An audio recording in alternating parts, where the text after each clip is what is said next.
命運是注定的嗎？3分鐘邏輯推理證明過去、現在、未來同時存在。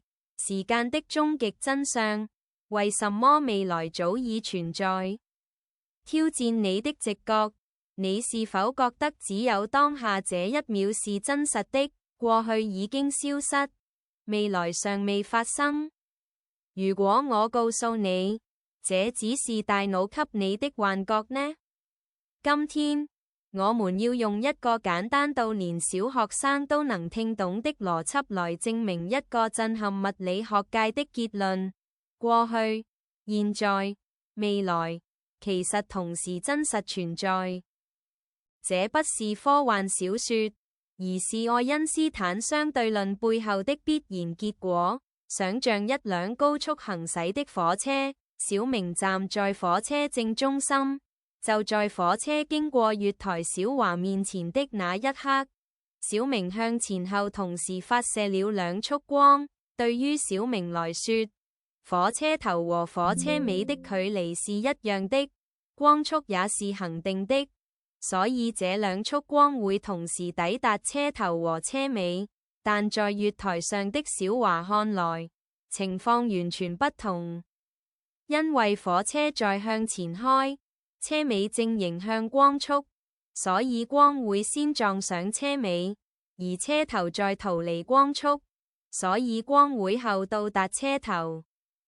發現問題了嗎？同一個事件，小明說是同時，小華卻說是先後。這裏就是邏輯最關鍵的地方，誰看見的才是事實。根據相對論，小明和小華都是正確的。既然小華親眼看見光抵達了車尾，這對他來說已經是過去發生的事實，而光還沒抵達車頭，這對他來說是未來。但對小明來說，這2件事是現在同時發生的。邏輯推論來了，如果一個人的現在包含了另一個人的過去和未來，或者可以表達為一個人的過去和未來就是別人的現在，又或者可以表達為一個觀察者的未來就是另一個觀察者的現在，這個觀察者的現在又是另一個觀察者的過去。而且所有這些觀察者都是正確的，那麼唯一的解釋就是過去和未來都像現在一樣同時真實地存在於時空中。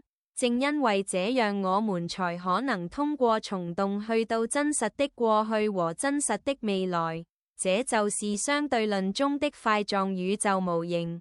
宇宙就像一個巨大的4維方塊，所有的事件，你的出生，你現在看這部影片，以及你未來的最後一刻都像地圖上的坐標一樣，早已標注在那裡。我們之所以感覺時間在流動，只是因為我們的意識像一個手電筒，正沿着這條線逐格掃描。這確實是一個非常震撼和真實的結論。雖然我們不能像擁有超能力一樣從4維空間俯瞰全宇宙，但透過邏輯，我們已經摸到了真實的邊緣。震撼的哲學後果，塊狀宇宙模型帶來了一個極其浪漫但也令人敬畏的視覺。你曾擁有的每一個微笑，每一滴眼淚，每一段與愛人的相處，都不會隨着時間流逝而成為過去，它們被永久地封存在宇宙的結構中，成為時空織感中永恆的一部分。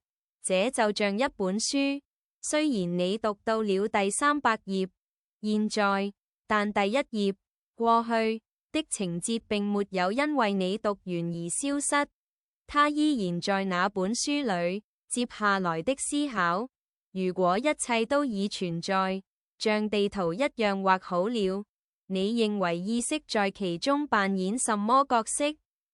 它是一個被動的觀察者，還是有能力在這些既定的坐標中選擇路徑？如果未來已經存在，這是否意味着一切早已注定？萬物皆按既定軌跡運行，思緒僅是生化的連鎖反應。我們在命運的絲線下起舞，所謂的抉擇不過是早已寫就的劇本殘影。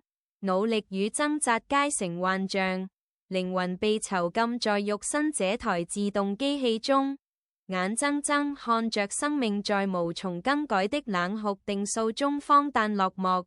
你認為在這種宿命論下，人類追求的意義還有存在的空間嗎？還是說，我們在四維時空中的軌跡，仍然是以某種方式基於我們的自由意志的選擇所編織而成的？